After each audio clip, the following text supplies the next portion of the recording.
Bonjour à toutes et à tous, bienvenue dans cette vidéo de niveau MPSI sur les études locales. Alors ce que j'appelle études locales, c'est tout ce qui concerne les développements limités autour d'un point, tout ce chapitre qui se charge, au lieu d'étudier les fonctions de manière globale, de les étudier autour de points d'intérêt. Et donc on a les développements limités qui interviennent. Et aujourd'hui on va faire un exercice calculatoire, c'est un résultat classique, qui nous dit que pour tout réel x, la limite de 1 plus x sur n à la puissance n, c'est exponentielle x. Je vous laisse chercher l'exercice et je passe au corriger.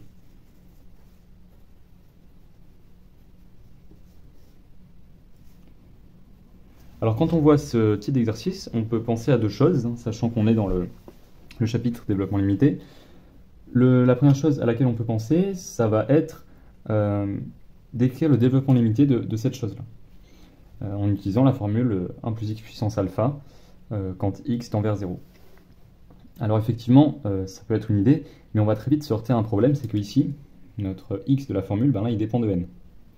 D'accord? Et donc quand vous allez écrire le développement limité, vous allez avoir votre somme, et cette somme, elle va être complétée par un petit taux de x sur n à la puissance k, où k est l'ordre du développement limité où vous êtes arrêté. Et quand vous allez vouloir rapprocher cette somme du développement de l'exponentielle x, parce que l'exponentielle x, vous pouvez la développer comme la somme des x puissance k sur k factoriel. Quand vous allez passer à la limite, ce petit taux va vous bloquer. Donc directement, cette méthode, elle ne fonctionne pas, malheureusement, même si c'est ce qu'on a envie de faire a priori. Donc la technique ici, c'est pour ça que j'appelle ça un exo classique, parce qu'il faut quand même l'avoir vu pour savoir comment faire, c'est de passer au log. On a une puissance ici, donc passer au log, ça va permettre de transformer cette puissance en un produit. Donc ça peut être une bonne idée, d'autant plus qu'à la fin on cherche une exponentielle, donc on voit quand on va retirer notre log, on va passer à l'exponentielle des deux côtés, et on va peut-être faire intervenir ceci. Alors par contre, pour passer au log dans cette expression, on ne peut pas faire n'importe quoi, parce que le log, vous savez qu'il est défini que sur R plus étoile. Mais ce qu'on sait, c'est que, donc je vais poser x un réel, 1 plus x puissance n, ça tend vers 1. Quand n tend vers plus l'infini. D'accord, ça c'est assez évident. Quand n grandit, x sur n devient petit, ça tend vers 1. Donc, et là vous pouvez raisonner avec les quantificateurs de la définition de limite si vous voulez, mais toujours est-il qu'il existe un rang à partir duquel, pour tout n plus grand que n0, 1 plus x sur n est strictement positif.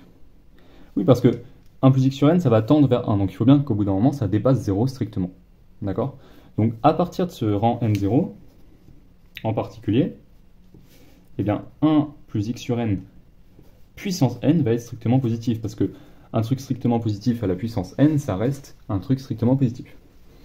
Ok? Et donc là, on va choisir de se placer après n0, et là, on peut écrire le log de 1 plus x sur n puissance n. Donc ln de 1 plus x sur n puissance n, propriété de ln, c'est égal à n ln de 1 plus x sur n. Et là, ça commence à être intéressant, parce que vous connaissez le développement limité de ln. Donc on sait que x sur n tend vers 0 quand n tend vers plus l'infini. Donc, ln de 1 plus x sur n, c'est équivalent, quand n tend vers plus l'infini, à x sur n. Vous savez que ln de 1 plus u, c'est équivalent quand u tend vers 0 à u. Ok, ça c'est dans le cours.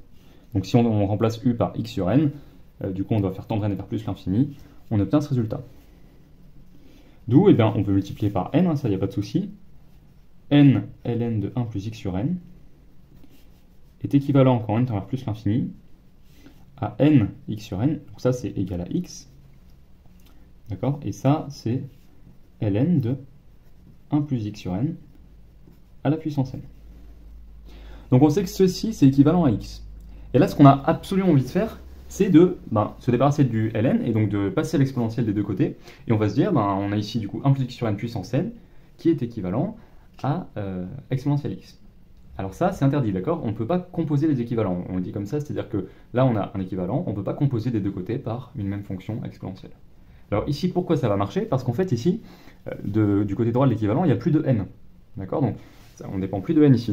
ce qu'on peut dire ici, vu qu'ici on dépend plus de n, c'est que, autrement dit, ln de 1 plus x sur n puissance n, ça tend quand n vers plus l'infini vers x. Ça, on n'aurait pas pu le dire si ici, il y avait encore du n. Mais là, ce qu'on peut dire, c'est que la limite de ce truc, c'est x. Et donc là, effectivement, on peut composer les limites. Par contre, on ne peut pas composer les équivalents, mais les limites, oui. On passe à l'exponentielle des deux côtés. Et donc, on va avoir 1 plus x sur n puissance n, tend quand n tend vers plus l'infini, vers exponentielle x. Et ça, c'est vrai, quel que soit x, un nombre réel. D'accord? Et ça finit l'exercice. Donc, quelques ingrédients importants dans cet exercice. Déjà, s'assurer qu'on peut passer au log, hein, donc mettre en avant la présence de ce rang n0 à partir duquel tout se passe bien. Et il faut voir qu'ensuite, ici, on travaille toujours avec un n plus grand que n0. Et ça importe peu, puisque le but, c'est de passer à la limite à la fin.